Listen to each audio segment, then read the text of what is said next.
नमस्कार, सीएनबीसी आवाज़ मोतीलाल ओसवाल स्टूडियो में आप सभी का स्वागत है। शुरुआत करते हैं 10 के दमदार ट्रेड्स की हेडलाइंस के साथ। पश्चिम एशिया तनाव और कच्चे तेल में उबाल, बाजार पर पड़ा भारी। साथ ही पीएम मोदी की अपील ने भी थोड़ा बिगाड़ा सेंटीमेंट। निफ्टी करीब 300 पॉइंट फिसल कर 23,900 के नीचे। बैंक निफ्टी भी 800 पॉइंट से ज़्यादा कमज़ोर। मिड कैप और स्मॉल कैप में भी आज दबाव। India VIX 12% उछला। आज के बेक स्टॉक्स और चार्ज जीपीडी शेयरों ने किया कमाल। अच्छे नतीजों के बाद टाटा कंज्यूमर करीब 5% ज़्यादा उछल कर निफ्टी का टॉप गेनर बना। वहीं कल्याण ज्वेलर्स और एबीबी 7% की गिरावट के साथ वायदा के टॉप लूजर्स में हुए शुमार। स्विगी भी करीब 5% फिसला। वहीं मजबूत चार्ट से कोफोर्ज 1% ऊपर, लेकिन कमजोर चार्ट से डिक्सन, डालमिया भारत और पीएनबी फिसले। कंज्यूमर ड्यूरेबल शेयरों में सबसे तगड़ी बिकवाली, 4% से ज़्यादा फिसला इंडेक्स। वहीं रियल्टी और सरकारी बैंकों के इंडेक्स भी 2% से ज़्यादा फिसले। सरकारी बैंकों में एसबीआई 2 दिनों में 10% से ज़्यादा फिसला। साथ ही ऑटो और एनबीएफसीज में भी कमजोरी। वहीं चुनिंदा आईटी और एफएमसीजी शेयरों में हल्की खरीदारी। साथियों, हमें पेट्रोल डीजल का उपयोग कम करना होगा। देश हित में साल भर तक हम सोने के गहने नहीं खरीदेंगे। पीएम मोदी के अगले 1 साल तक सोना नहीं खरीदने की अपील से ज्वेलरी शेयरों में दबाव। 6% ज्यादा गिरावट के साथ निफ्टी का टॉप लूजर बना टाइटन। वहीं 10% ज्यादा के गिरावट के साथ सेंको और भी बैकफुट पर। साथ ही हंगामा ज्वेलर्स, टीबीजेड में भी करीब 5 से 6% गिरावट। ओएमसी शेयरों में भी दबाव का। कमजोर नतीजों के बाद अर्बन कंपनी में 10% ज़्यादा की बड़ी गिरावट। वहीं बालकृष्ण इंडस्ट्रीज भी रिजल्ट के बाद 4% से ज़्यादा टूटा। ठीक ठाक नतीजों के बाद एमसीएक्स और ओबर रॉयल्टी में भी दिखा दबाव। चलिए आप शुरुआत करते हैं 10 के दमदार ट्रेड्स की। शो में मानस जायसवाल और आशीष बहेती और अमित सेठ पिछले शो से हमारे साथ बने हुए हैं। सौमिल मेहता भी जुड़ेंगे अपने टॉप ट्रेड्स के साथ। नतीजों पर टाइटन के सीएफओ अशोक सोनथालिया से होगी एक खास चर्चा। मार्केट आउटलुक पर एलेक्सर इक्विटीज़ के डायरेक्टर दीपन मेहता जुड़ेंगे और टेक्निकल्स पर बात करेंगे जेएम फाइनेंशियल सर्विसेज के director head of research Rahul Sharma ji से। लेकिन सबसे पहले शुरुआत करते हैं एक बार मार्केट के टेक्सचर के साथ। निफ्टी 300 पॉइंट नीचे है, अब 23,875 पर आ चुका है। और देखिए अभी तक कोई साइन नहीं है कि मार्केट उस लेवल को होल्ड कर रहा है। जो हमारे शॉर्ट साइड के टारगेट थे वो यहीं पर थे, 23,800 850 के यहाँ पर आ चुके हैं हम। इसके अलावा अगर आप देखें बैंक निफ्टी में बड़ी गिरावट है, करीब 1000 पॉइंट की गिरावट। 54,400 पर इस समय बैंक निफ्टी आपको ट्रेड करता हुआ दिखाई देगा। यहाँ पर बड़ी गिरावट है। इन टर्म्स ऑफ स्टॉक्स काफ़ी बड़े एक्सीडेंट्स हुए हैं आज। कल्याण ज्वेलर्स अब 10% नीचे है, एबीबी 8% नीचे, टाइटन 8% नीचे, लुपिन 6% नीचे, इंटरग्लोब 4%, स्विगी 4%, एसबीआई 4% नीचे, श्रीराम फाइनेंस 3.5% नीचे।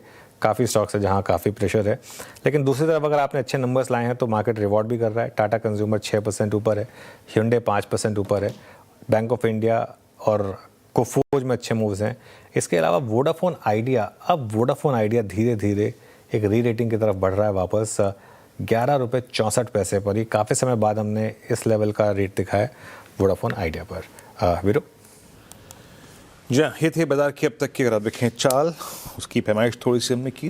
अब एक काम करते हैं, पैनल से बातचीत करते हैं। मानस जी पिछले कार्यक्रम से, आशीष बहेती जी और फ्रेश पर्सपेक्टिव लेके हमारे साथ सौमिल मेहता, अमित सेठ मौजूद हैं इस वक्त। आप सभी को नमस्कार, कार्यक्रम में स्वागत है आप सभी का। सौमिल, आपके 2 ट्रेड्स इस वक्त के क्या रहेंगे? Good morning to everyone. मेरे दोनों trades from the large caps होंगे। एनटीपीसी मेरा पहला स्टॉक रहेगा। एनटीपीसी में ऑलरेडी एक अप ट्रेंड चल रहा है। अभी लास्ट 2 हफ्तों से थोड़ा सा कंसोलिडेशन है, एक ही रेंज में अटका हुआ है। लेकिन मुझे लगता है कि अब इसमें एक अच्छा मोमेंटम वापस से आ सकता है। यहाँ पे एक स्टॉप लॉस रखेंगे, छोटा सा स्टॉप लॉस रखेंगे 394 पर, और ऊपर में टारगेट होगा 425। दूसरा स्टॉक होगा कोल इंडिया। कोल इंडिया में वेरी सिमिलर, ऑलरेडी एक अप ट्रेंड में है, लेकिन लास्ट 2 हफ्ते से थोड़ा सा करेक्शन हमने देखा है फ्रॉम द हायर लेवल्स। फिर से 2040 डेली मूविंग एवरेज पे आज सपोर्ट लेके फिर से पॉजिटिव मोमेंटम शुरू हुआ है। ऑलरेडी एक अप ट्रेंड में है, जैसे मैंने कहा। स्टॉप लॉस रखेंगे 450 पर और ऊपर में टारगेट होगा 485। ओके, ये हो गया कोल इंडिया 460 पे डे हाई पे ट्रेड करता हुआ स्मार्ट मूव यहाँ पे। अमित जी, आपके दो ट्रेड्स क्या रहेंगे इस वक्त के? जी good morning Virendra ji, good morning Anuj ji and everybody on the panel. Virendra ji, एक लॉन्ग साइड रहेगा, एक शॉर्ट साइड रहेगा। लॉन्ग साइड में टोरेंट फार्मा रहेगा, यहाँ पे स्ट्रक्चर काफी पॉजिटिव है, कंटिन्यूसली स्टॉक हाई लोज बना रहा है। ओवरऑल स्ट्रेंथ है काउंटर में 4420 के लगभग प्राइस है इसका, इसे बाय करना है। टारगेट्स रहेंगे 4520 4520 का, और स्टॉप लॉस रहेगा 4370 का 4370 का। वीरेंद्र जी, दूसरा stock on the short side रहेगा अशोक लेलैंड। अशोक लेलैंड में एक हमने रिकवरी जरूर देखी थी, लेकिन वो फेल हो गई। स्टॉक ने एक लोअर हाई बनाया है, it's on the verge of breaking the 200 MA, तो इसे शॉर्ट करना है। 165 का स्टॉप लॉस रहेगा और टारगेट्स रहेंगे 156 के। ओके, अशोक लेलैंड आपका सेल कॉल है। मानस, आपके दो ट्रेड्स? देखिए, एक तो एमसीएक्स पे अभी भी खरीदारी करने के मौके दिखते हैं, बहुत क्लियर ट्रेंड है, हायर टॉप हायर बॉटम का ट्रेंड है, तो 3050 के स्टॉप लॉस से यहाँ पर खरीदारी करने की राय रहेगी। आपके टारगेट 3350 3350 तक के हो सकते हैं, माफ करिए 3400 तक के हो सकते हैं एमसीएक्स में। सेकंड रिकमेंडेशन कैनरा बैंक पे है और वो सेल रिकमेंडेशन है, क्योंकि स्टॉक अपने 200 मूविंग एवरेज के नीचे जा रहा है, लोअर टॉप लोअर बॉटम्स का ट्रेंड है, तो कैनरा बैंक में सेल ट्रेड लेना है 135 रुपए के स्टॉप लॉस से 126 रुपए के टारगेट के लिए। ओके, आशीष भाई जी, आपकी दो ट्रेड्स? जी अनुज, पहला जो ट्रेड रहेगा वो लोडा में सेल के लिए सेल करने के रहेगा। जो स्टॉप लॉस मेंटेन करना है 950 का सेल मेंटेन करे, नीचे में 920 और 900 तक के टारगेट्स देखने मिल सकते हैं। दूसरा जो सेल कॉल है वो इंडियन होटल्स में बिकवाली की सलाह रहेगी, यहाँ पे भी गिरावट बढ़ते हुए देखने मिल रही है, और जिस हिसाब से अब इसमें गिरावट बढ़ रही है, यहाँ पे 670 का स्टॉप लॉस लगाकर बिकवाली की जा सकती है, 640 और 630 तक के टारगेट्स के लिए।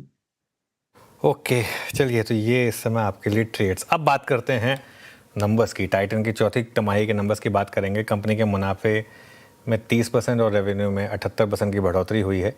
हमारे साथ बातचीत करने के लिए टाइटन के CFO अशोक सुंथारिया जुड़े। अशोक जी हर क्वार्टर के बाद हमारे साथ जुड़ते हैं और हमसे बात करते हैं। अशोक जी, गुड मॉर्निंग। काफ़ी प्यारा स्केच रखा है आपने पीछे। आई एम अज्यूमिंग किसी ने thank you for noticing that Anuj. किसी ने गिफ्ट किया है, मुझे लग रहा है आपको ये। जी जी जी जी हाँ, वो काफ़ी अच्छा है वैसे, देखकर अच्छा लग रहा है। अच्छा, ये मैं आपके नंबर्स की बात करूंगा, लेकिन इससे पहले जो कल प्राइम मिनिस्टर ने अपील की, और अभी भी खबर आ रही है कि ज्वेलरी एसोसिएशन कल प्राइम मिनिस्टर जिसे मिलने वाली है, आपका क्या व्यू है इस पर, जो उन्होंने अपील की है कि 1 साल तक गोल्ड ना खरीदें, क्योंकि काफ़ी इम्पैक्ट है। आज आपके नंबर्स अच्छे थे, लेकिन स्टॉक्स में प्रेशर है क्योंकि उस अपील का एक इम्पैक्ट है। जी, थोड़ा मतलब कल ही रात में उन्होंने ये अपील की है, तो ये it will be too early for us to assess the impact and हम उस पर कुछ कमेंट कर पाएं। I think we will wait and watch that कोई पॉलिसी अनाउंसमेंट में ये कन्वर्ट होता है क्या, जो कि डिमांड साइड और सप्लाई साइड को इम्पैक्ट करेगा। अदरवाइज हमने देखा है कि ये जो अनसर्टेनिटी के समय शॉर्ट टर्म इम्पैक्ट जरूर होता है, सिर्फ ज्वेलरी में ही नहीं बल्कि अक्रॉस डिस्क्रिशनरी कंज्यूमर सेक्टर में अगर इस ढंग का कोई माहौल बनता है तो शॉर्ट टर्म इम्पैक्ट हो सकता है। बट लॉन्ग टर्म में अभी भी, और मीडियम टू लॉन्ग टर्म में अभी भी हम काफी उत्साहित हैं। जिन भी कैटेगरीज में हम हैं, ज्वेलरी उसमें बड़ी कैटेगरी है हमारे लिए, हमें लग रहा है कि वो अच्छा ही करेगी। मैं आपकी बात से सहमत हूँ। मैं ऑब्वियसली आई एम श्योर कि अभी इसमें नंबर्स पे असेसमेंट में तो अभी टाइम लगेगा, लेकिन मैं इन जनरल पूछ रहा था क्योंकि प्राइम मिनिस्टर ने जो अपील की है वो देश हित को लेकर, उन्होंने फॉरेन एक्सचेंज पर जो प्रेशर आ रहा है उससे रिलेटेड की है, तो और ये थोड़ा सा अनप्रेसिडेंटेड। तो आपको क्या एक रिस्क लग रहा है कि आगे कोई रेगुलेटरी स्टेप भी आ सकता है क्या, या ये रिस्क ओपन हो रहा है क्या?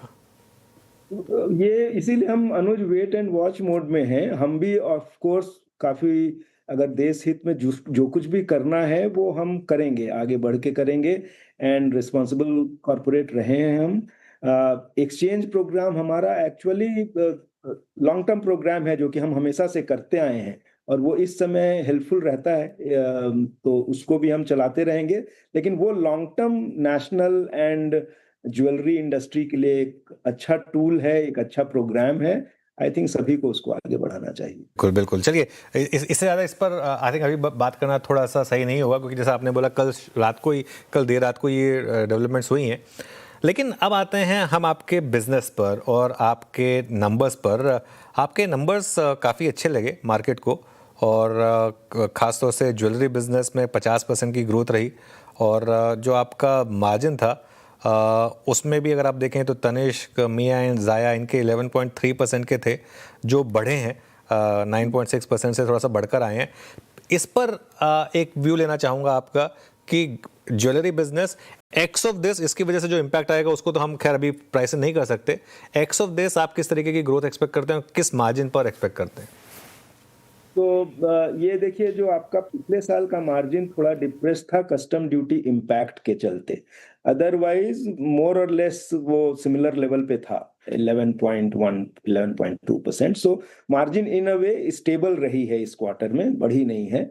बढ़ते हुए गोल्ड के दाम के चलते जो कॉइन का परसेंटेज हमारे पोर्टफोलियो में बढ़ा है, अभी अब नाउ लो डबल डिजिट में पूरे सेल में कॉइन का योगदान है, जो कि काफी लो मार्जिन प्रोडक्ट हमारे लिए होता है। तो मार्जिन पे प्रेशर उस तरीके से बना हुआ है। हम यही होप कर रहे हैं कि एक तो हम ज्वेलरी को मोर एक्सेसिबल बना पाए 18 carat and 14 carat gold jewellery के चलते। एक नया हमने शुरू किया है जो गोल्ड एक्सचेंज प्रोग्राम पे काफी काम कर रहे हैं, इन्वेस्टमेंट कर रहे हैं। दूसरा ऑल्सो जो एक ग्रामेज स्कीम है हमारी, पहले रुपी डिपॉजिट स्कीम जो गोल्ड हार्वेस्ट स्कीम हम बोलते थे, अभी जो गोल्ड ग्रामेज स्कीम है वो काफी अपीलिंग है कस्टमर्स के चलते। तो ये तीनों चारों चीजों को मिला के jewellery is becoming more accessible and customer उसको डिसाइड कर पाने में समर्थ हो रहा है आराम से। एक और हमने जो नया शुरू किया है, अभी इस Q4 से ही पहला कलेक्शन लॉन्च हुआ है, जो कि नेचुरल जेम स्टोन के साथ ज्वेलरी, जो कि बहुत कलरफुल है, बहुत अच्छी है, बहुत अपीलिंग है। एंड हम सोचते हैं कि ग्रेजुअली ओवर द ईयर वो एक कैटेगरी बन सकती है। अभी जैसे हम सिर्फ डायमंड, गोल्ड एंड कॉइन की बात करते हैं, फिर हम एक नेचुरल जेम स्टोन भी में भी 3-4 साल बाद वो साइजेबल हो जाएगी। तो एक चौथी कैटेगरी जो कि कस्टमर्स एक्सप्लोर कर सकते हैं अपने को अडॉन करने के लिए। तो ये सारी चीजें चल रही हैं। लाइट ज्वेलरी पे काफी काम चल रहा है, जिससे कि jewellery remain accessible in spite of gold prices going up. नमस्कार सर, अशोक सर, मैं वीरेंद्र बोल रहा हूँ। मैं इनफैक्ट इसी पे ज़्यादा बात करना चाह रहा था, हालांकि आपने काफ़ी ये बात बता दी मेरे को। मतलब आप मान रहे हैं कि ज्वेलरी सेगमेंट जो ग्रोथ हुई है उसका बड़ा योगदान ये रहा कि 18 कैरेट 14 कैरेट पे आके मतलब उसी टिकट साइज में क्लाइंट ज्वेलरी अच्छी खासी ले रहा है। ये सर 18 और 14 कैरेट में टोटल ज्वेलरी कितनी बिकी? टोटल ज्वेलरी का कितना पोर्शन था 18 और 14 में? टिकट साइज भी बढ़ रही है। जैसे पिछले Q4 में टिकट साइज 40% बढ़ी है, ओके, एंड 8% बायर ग्रोथ हुआ है, जो कि कई क्वार्टर के बाद हुआ। आपको अगर याद होगा, हर क्वार्टर में हम बात करते हैं, बायर ग्रोथ फ्लैट था पिछले 3-4 क्वार्टर से, जो कि Q4 में 8% वो बढ़ा है और 40% टिकट साइज बढ़ा है। उसकी वजह से 46% की ग्रोथ हमने डिलीवर की है डोमेस्टिक मार्केट में, 50% ओवरऑल कंसोलिडेटेड लेवल पे। सो और जहां तक 14 कैरेट और 18 कैरेट का सवाल है, एग्जैक्ट नंबर मेरे पास नहीं है, लेकिन एक quarter of the jewellery now 25% of the gold jewelries are around 18 carat and 25% diamond jewelries are around on 14 carat gold. So 25% के आसपास आई थिंक वॉल्यूम इनसे आ रहा है और ये बढ़ रहा है, मतलब इसमें हमारी बढ़ाते जाएंगे। Okay, that's good. अच्छा सर, अब वॉच सेगमेंट में आते हैं। ये मेरा खुद का निजी तजुर्बा भी है कि मैं भी स्मार्ट वॉच से उतर के अब एनालॉग पे दोबारा आ चुका हूँ। ये सिर्फ जो ये आपके स्मार्ट वॉचेस में डिक्लाइन है 50% का, एनालॉग वॉचेस 15% ग्रो हुई है, दैट्स अ इंडस्ट्री में पूरा ऐसा ही हो रहा है या फिर ये सिर्फ टाइटन के साथ सूरत हाल ऐसा है? तो एनालॉग तो एक अच्छा स्टोरी अनफोल्ड हो रहा है पिछले 2-3 साल से, जहाँ पे प्रोडक्ट इनोवेशन एंड प्रीमियमाइजेशन, ये दोनों के कॉम्बिनेशन से हम आगे बढ़ रहे हैं और बहुत ही अच्छे एनालॉग, मैकेनिकल, ऑटोमेटिक प्रोडक्ट्स हमारे स्टेबल से आ रहे हैं, जो कि कस्टमर अप्रिशिएट कर रहे हैं। जहां तक स्मार्ट वॉच का है, पूरी इंडस्ट्री 2 साल से काफी वॉल्यूम डी ग्रोथ देख रही थी, लेकिन हम उसी में एक थोड़ा सा, आप बोले अगर स्ट्रेटेजिक पॉज में थे, जहां पे हम बोल रहे हैं कि हम ऐसा कुछ प्ले करना चाहते हैं जहां पे हम टाइटन का design differentiation and more reliable technology we can bring. So we are in a way slight pause mode on that sector, and trying to bring differentiated product. देखिए, जो आप अगर स्मार्ट वॉच इंडस्ट्री को analyse करें, और आपका observation सही था कि बहुत लोग वापस एनालॉग की तरफ आ रहे हैं, और या हर समय 24 घंटे they don't want to be distracted through smart watch, but smart watch का जो यूटिलिटी पार्ट है वो अभी भी इंटैक्ट है, एंड बहुत लोग एक स्मार्ट वॉच रख रहे हैं और कुछ एनालॉग वॉचेस रख रहे हैं। जब वो जिम करते हैं, रन करते हैं, और या स्लीप ट्रैक करना चाहते हैं, उसके लिए अभी भी स्मार्ट वॉच यूज कर रहे हैं। सो स्मार्ट वॉच में एक हाई एंड सेगमेंट है और एक लो साइड है, जहां पे बहुत लोग कोई डिफरेंशिएशन नहीं है। हम उस गेम से निकल के, हमको लगता है कि there is a space in between the top end and the low end, जहां पे अगर आप अच्छा डिजाइन, अच्छा technical, which is made for India, kind of designed for India, skin tonality and the technology around that, वो customer premium देने के लिए तैयार होगा और अच्छा प्रोडक्ट आ सकता है जो कि डिफरेंशिएटेड होगा, और हम उस पर काम कर रहे हैं। कुछ आने शुरू हो गए हैं, बट आप जैसे जैसे आगे बढ़ेंगे आप देखेंगे Titan is bringing some more product which are better than the low end products and slightly attractively priced compared to high-end product. Okay, eyewear segment में अब क्या बड़े ट्रेंड्स हैं, क्योंकि काफ़ी यहाँ पर अब नए प्लेयर्स भी हैं, एक बड़ा लिस्टेड प्लेयर भी हो गया है, अब वो मेटा के ग्लासेस जो हैं वो भी काफ़ी धूम मचा रहे हैं, तो इसमें अब आपके जो आपका आउटलुक है इस सेगमेंट को लेकर वो क्या है? तो देखिए, अभी Q4 में हमने 17% का ग्रोथ दर्ज किया है, और हमारी उम्मीद है कि आगे आने वाले महीनों में भी स्ट्रॉन्ग डबल डिजिट ग्रोथ हम डिलीवर कर सकते हैं। हमारी पोजिशनिंग जो हम कर रहे हैं कि multi brand and multi customer, the whole family destination kind of thing, where kids से लेके उनके ग्रैंडफादर तक के लिए अच्छी ऑफरिंग हो, और ऑप्टोमेट्री केयर का एक गोल्ड स्टैंडर्ड बनाना इंडिया में, ताकि वो क्वालिटी एकदम टॉप नॉच हो। सो इस तीनों तरीके पे काम चल रहा है। रिटेल नेटवर्क काफी रिवैम्प हो रहा है in terms of modernisation, in terms of better look and feel, better collection. तो उस चक्कर में ओवरऑल रिटेल नेटवर्क ग्रो नहीं कर रहा है। आपने देखा होगा पिछले क्वार्टर में हमने 40 रिनोवेट किए, 12 नए खोले, बट 32 बंद भी किए। तो ये अभी सिलसिला थोड़ा 2-3 क्वार्टर और चलेगा, बट हमें पूरी उम्मीद है कि अब स्ट्रॉन्ग डबल डिजिट ग्रोथ हम डिलीवर कर पाएंगे इस कैटेगरी। ओके, चलिए, अच्छा एक आखिरी सवाल, आपका एक्विजिशन का ट्रैक रिकॉर्ड अच्छा रहा, कैरेट लेन तो खास तौर से आपके लिए ज़बरदस्त एक्विजिशन रहा, अभी डमास भी ठीक ठाक इंटीग्रेट हो रहा है, कोई और एक्विजिशन है प्लान में या अभी बस इतना काफ़ी है? नहीं सर, अभी डमास को पहले सक्सेसफुली एग्जीक्यूट करना है, and then we will think about a new, but teams keep evaluating, keep looking around, never say no to anything, but अभी ज्यादा फोकस है हमारा डमास इंटीग्रेशन। बहुत बहुत शुक्रिया आपका अशोक जी, आज हमारे साथ जुड़ने के लिए, और अगले क्वार्टर फिर आपसे बात होगी। थैंक यू सो मच आज के लिए। चलिए आगे बढ़ते हैं, हमारे साथ अब एलेक्सर इक्विटीज के डायरेक्टर दीपन मेहता मौजूद हैं, उनसे बात करते हैं। Deepan ji, good morning. I am sure आप वो कॉन्वर्सेशन सुन रहे होंगे टाइटन के साथ जो हमारी हो रही थी। पहले तो टाइटन पर व्यू और गोल्ड ज्वेलरी कंपनीज पर व्यू, क्योंकि नंबर्स अच्छा है, लेकिन वो जो प्राइम मिनिस्टर ने कल लेट नाइट अपील की, उसका एक इम्पैक्ट गोल्ड ज्वेलरी स्टॉक्स पर, पहले इस पर आपका व्यू। अनुज, गुड मॉर्निंग, और आपके शो पर इनवाइट करने के लिए बहुत बहुत धन्यवाद। आई थिंक जो सभी ज्वेलरी स्टॉक्स में काफी अच्छा करंट हमने देखा है पिछले कुछ क्वार्टर्स में, नतीजे भी बहुत ही बढ़िया आ रहे हैं। Gold prices are going up, इसका भी फायदा उनको हो रहा है in terms of higher making charges, और गोल्ड ओनरशिप और gold jewellery ownership has become bit of investment, जो कि उनके लिए बहुत ही अच्छी बात है। लेकिन ये सब साइकिल्स है, और लग रहा है कि now it is kind of reaching a peak in this cycle in terms of gold prices और गोल्ड बाइंग ऑल्सो। तो मेरे ख्याल से इस लेवल पर, इस वैल्यूएशन पर, I think doesn't make sense. Risk return profile आपको फेवर नहीं करता है, क्योंकि बेस इफेक्ट भी आ जाएगा, और शायद अगले क्वार्टर्स इतने बढ़िया नहीं होंगे।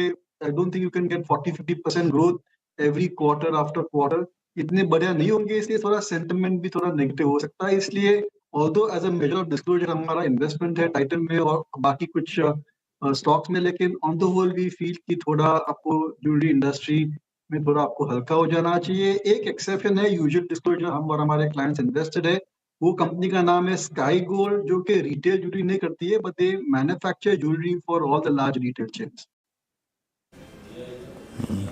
दीपन जी नमस्कार, वीरेंद्र बोल रहा हूँ। ये एसबीआई के नंबर्स को आपने देखा होगा, बारीकी से पढ़ भी लिया। आई होप एसबीआई ने कितना डिसअपॉइंट किया आपको, और क्या उसी तरीके से आप पूरे पीएसयू बैंक्स को देखेंगे? अब लगातार देखिए कितने इश्यूज हो गए। I mean crude prices, then ECL norms, फिर उसके बाद एसबीआई के नंबर्स, आई मीन जिसमें आपके एनआईएम्स का 3% की स्लिप होना। आप एसबीआई को इन आइसोलेशन कैसे ट्रीट करेंगे और पीएसयू बैंक्स को कैसे ट्रीट करेंगे इस एपिसोड के बाद? देखिए वीरेंद्र, मेरी राय में ना बैंकिंग इंडस्ट्री एक रेड ओशन बन चुका है और बहुत ही ज्यादा कंपटीशन है वहां पर। और जो पीएसयू बैंक्स जो अब तक काइंड ऑफ स्लो ग्रोथ में थी, उनकी बैलेंस शीट की वजह से इतने एग्रेसिव नहीं थे इन लेंडिंग, अब वो भी मार्केट में आ गए हैं। तो अगर आप देखेंगे तो एक कॉमन ट्रेंड क्या है? एक कॉमन ट्रेंड ये है कि जो बड़ी बैंक्स है इनका बैलेंस शीट बहुत ही बड़ा है, जैसे कि एसबीआई है, एचडीएफसी है, आईसीआईसीआई बैंक है, एक्सिस बैंक है, इंडसइंड है। इनकी growth definitely is now lower than the industry, और उनको आगे उनकी लोन बुक या डिपॉजिट बढ़ाने में बहुत ही चैलेंजेस आ रही है। Smaller banks are doing well क्योंकि उनकी लोन उनकी बेस इफेक्ट थोड़ी कम है, they are able to manage, और नए नए प्रोडक्ट्स नए एरियाज में ब्रांच एक्सपेंशन की वजह से they are able to maintain the momentum. लेकिन on the whole banking sector में और लेंडिंग सेक्टर में मैं जरूर से थोड़ा कॉशियस होना चाहता हूँ, क्योंकि अगर आप देखेंगे तो इतनी सारी कंपटीशन की वजह से net interest margin growth rate पर जरूर से असर आ सकता है। और अभी तो हमने इफेक्ट देखा नहीं है because of the gulf war in the overall economy. तो आई वुड से कि ये जो नतीजे हम देख रहे हैं यहाँ पर, flattish growth in large cap banks, ये एक शायद स्ट्रक्चरल ट्रेंड बन सकता है। ओके, डॉलर का भाव 95 के पार वापस निकलता हुआ 95.13 पर आ चुका है। अब इस समय डॉलर का भाव बड़ी गिरावट इस समय प्ले आउट हो रही है डॉलर रुपए में। ये देखिए 95.13, जी हाँ 0.7% नीचे इस समय कच्चा तेल, सॉरी डॉलर रुपये और कच्चा तेल का इम्पैक्ट 106 पर कच्चा तेल। दीपन जी, मार्केट के लिए ओवरऑल क्या एक बहुत बड़ा रिस्क है एक बड़ी करेक्शन का? यहाँ से जिस तरीके से क्रूड और डॉलर रुपये का कॉम्बिनेशन है, ये हमारे मैक्रो के लिए बड़ा नेगेटिव है, प्लस एफआईएस की सेलिंग। तो ऐसे में क्या निफ्टी और बैंक निफ्टी, भले ही मिड कैप आउट परफॉर्म करें, निफ्टी बैंक निफ्टी पर एक बड़ी करेक्शन का वापस एक रिस्क ओपन हो रहा है? अनुज, आई थिंक कि जिस हिसाब से रिटेल इन्वेस्टर्स की कन्विक्शन, उनका कॉन्फिडेंस बना रहता है, I think liquidity wise domestic investors through mutual funds आते रहेंगे। और एफआई की भी सेलिंग जरूर से है, भारी मात्रा में है, लेकिन वो अब्जॉर्ब हो जा रही है। और कभी ना कभी ये वॉर को एंड होना है। I mean it could take 1 week, 10 days, 15 days, और उसके बाद ऑयल के दाम जरूर से घटेंगे, 15-20% भी घट सकते हैं। तो जो एग्जिस्टिंग इन्वेस्टर्स है, क्योंकि वो लॉन्ग टर्म है, म्यूचुअल फंड के थ्रू है, तो उनका नजरिया is beyond immediate next 3-4 weeks और सो, जो कि एक अच्छी बात है। तो एज ऑफ नाउ ऐसा लग नहीं रहा है कि मार्केट में एक बड़ा करेक्शन आ सकता है। हाँ, अगर कुछ और अनयूजुअल, कुछ एकदम एक्स्ट्राऑर्डिनरी चीज हो जाती है और ये जो वॉर है गल्फ में वो एक अलग लेवल पे चली जाती है, तो डेफिनेटली सभी markets including global markets can correct. लेकिन बेस्ड ऑन प्रेजेंट सर्कमस्टेंसेस ऐसा लग नहीं रहा है। लिक्विडिटी स्ट्रांग है। अगर आप देखेंगे तो बहुत ही सारे स्मॉल मिड कैप स्टॉक में बहुत ही बड़े नतीजे आए, आई थिंक एक्सेप्ट फॉर जिसमें मैंने कहा लार्ज कैप बैंक्स और सॉफ्टवेयर सर्विसेज कंपनीज। अगर आप ये दो सेगमेंट निकाल देते हैं और आप स्टडी करते हैं तो अक्रॉस द बोर्ड नतीजे अच्छे आए, मैनेजमेंट कमेंट्री पॉजिटिव है। और शायद जून का क्वार्टर में चैलेंजेस हम देखने को मिलेंगे, we will see the negative effect of the war. लेकिन आई थिंक बियॉन्ड दैट जो अंडरलाइन मोमेंटम है अर्निंग्स में, फंडामेंटल्स में, वो बरकरार रहेगी मेरे ख्याल से।